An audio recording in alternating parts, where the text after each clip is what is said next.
Hey, Joseph, how you doing? Okay, I want to address your work here.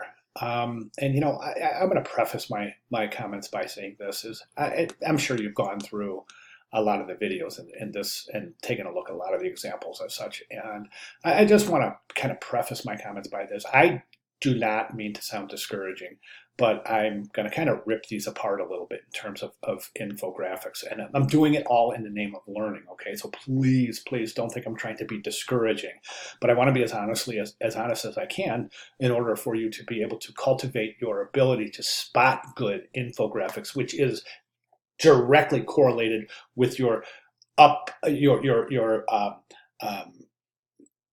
cultivating your ability to create effective infographics. Okay, so that said, I don't think this is a good infographic, and the reason I'm going to say that is because in infographics we need to show things visually.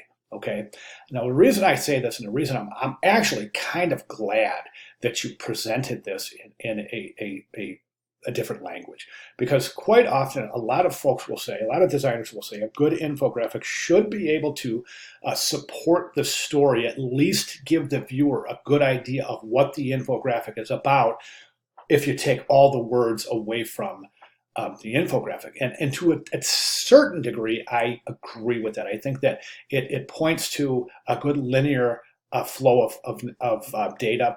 I think it points to simplicity. It points to target audience, and I think it points to definitely showing things visually. So if we take all the text away from here, we're left with a series of dots.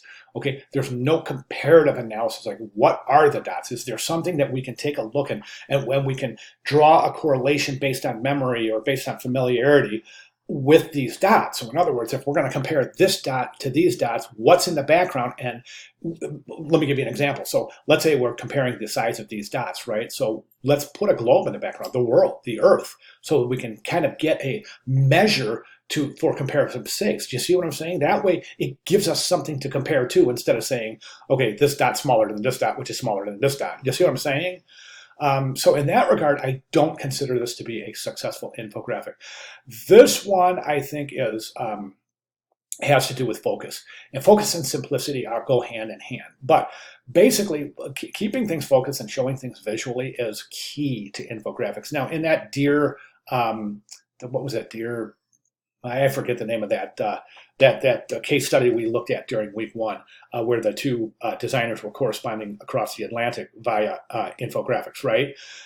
So one of the things that we see there is that we learned there is that you can definitely create infographic based on any set of data whatsoever. Are they going to be good infographics? Maybe not. One of the things I have a little beef about with that presentation from week one is that a lot of the graphics they showed, they weren't explaining anything. They made sense to the recipient and the sender, but for us to look at them, I mean, did you find yourself looking at those a couple times going, what are they talking about here? I did. And so in that regard, I think, and these are two highly professional, experienced infographic designers, and I think the point behind that whole presentation was that anything can be presented graphically. So any data set can be turned into an infographic quite successfully. One of the things we need to keep in mind is the target audience. So and infographics that's specific to a target audience can be effective to that target audience, but to John Q. public, it could just mean absolutely nothing. And I think that's the case here.